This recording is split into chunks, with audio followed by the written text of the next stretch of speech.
Hello friends, and welcome to Escaping the Mouse with your host, me, Breck Rowell. Alright, it's the first day of my short weekend, my 3-day weekend, and I think I've decided what I want to do this weekend. It's going to be another outdoor project, and since I think it's going to kind of be on the same scope as building the planters for the garden that we started in our last video, I think I'm going to probably allocate the whole weekend to it. And what I want to do this weekend is, you may recall that I brought 3 palm trees and a bunch of other things with me from California. I think I want to put the palm trees in the ground today. So we're going to get going on that. Let me show you what my plans are. So as I said, I got 3 palm trees like that. This one here, and this one here. And I've been meaning to put them in the ground for a while, but I've been kind of going back and forth on where I wanted to put them. I kind of thought at one point I wanted to put one way down there in that corner, one here in this corner, but then where do you put the third one? In the middle of the yard maybe? But then I end up closing off kind of the distance between that and the pool, and that makes it a little bit more of a challenge to get the mower through there. And that's one of the things I got to consider. Also, if I put them way down there at that end, well, it kind of bookmarks the yard, and it probably wouldn't hurt to hide that ugly telephone pole either, but that's way off in one corner of the yard, the area of the yard that you're not going to see very much. So instead, what I've decided is I want to put all 3 of them in this corner here. And what I'm going to do is I'm going to actually build the thing up a little bit with some bricks, some paving bricks, and we're going to raise up the level of the land a little bit in this area, and then we're going to put all 3 of the trees in here, probably one back there, one here, and one here. And I think that'll look really good. And what I've kind of decided is I wanted about a 10-foot radius quarter circle. So what I did is I measured that out and put some spikes in the ground, and I've kind of bordered out now where the bricks are going to be. And so that kind of shows me what I have to work with. Now, like I said, I want to bring up the level of the soil, and I'm going to probably bring it up above the level that it is back here in the back. You got to remember with this yard, the yard kind of slopes down this way, because it all kind of slopes out to the front of the house, which is over there. And so this is higher elevation here than this is. So I have to account for that, because what I put in the ground, I want to be nice and level. And actually, I want, since this is a high end, I actually want to raise it up a little bit even higher there. So what I want to do is I'm going to put a layer of bricks all along here, along this corner, and we're going to raise the dirt level about 4 inches, which is the thickness of those bricks, and then we're going to go level all the way out to here. And since it's a little lower here, there'll probably be 2 layers of bricks on the front end of this thing. But this is going to be a little bit of a challenge to keep this all level, and that's why this is going to probably take a few days to do.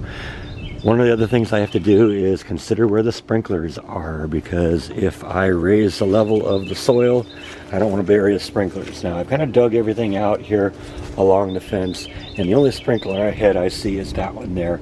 And it kind of makes sense that that might be the only one that's here, because that's since this is a really big yard, rather than doing traditional sprinkler heads where you have one like every 6 or 8 or 10 feet, they use these heads, and what this is a long distance head. It's almost like one of those ones that you see like on fields and stuff like that. They go, you know which one I'm talking about. But it doesn't have the ratcheting sound, but it has a long stream that sprays out like 20 or 30 feet, and then there's another one over there, and there's another one over here, and there's more of them over there.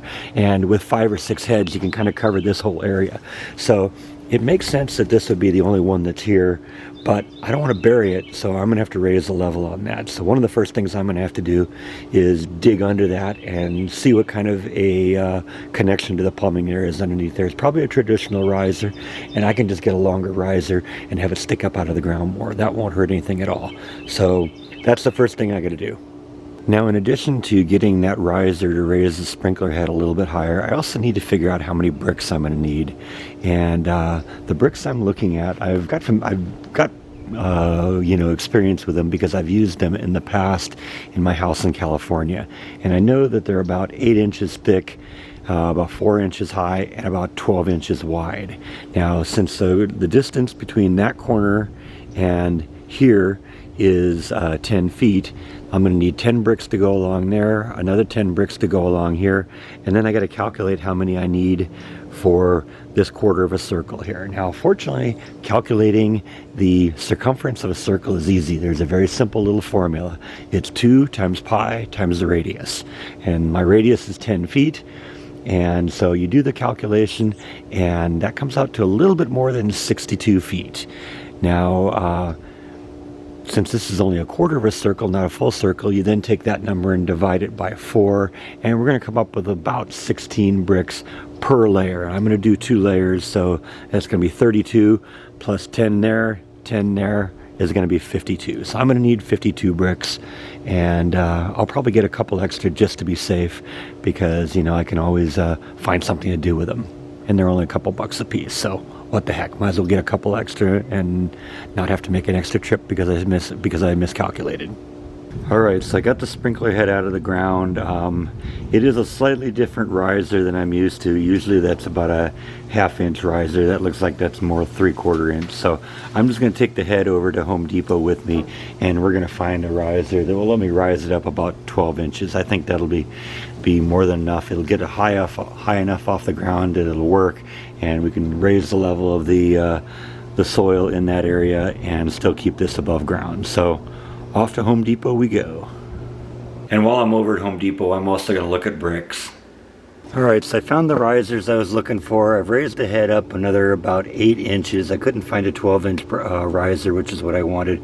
But I found a couple of 4-inch risers, and I just put them end to end. So got the head sticking up out of the ground a lot more. Now we can kind of fill that in. And at the same time, I got about half of the paving bricks that I'm going to use. And like I said, I need about 52 of them. I got 26 of them just because I was concerned. They weigh about 20 pounds a piece, and I didn't want to try bringing 52 of them home in the trunk of my car. That was probably a good thing. 26 of them was about all I could handle anyway. So we'll go back and get the rest of them. But now we can kind of get started on this.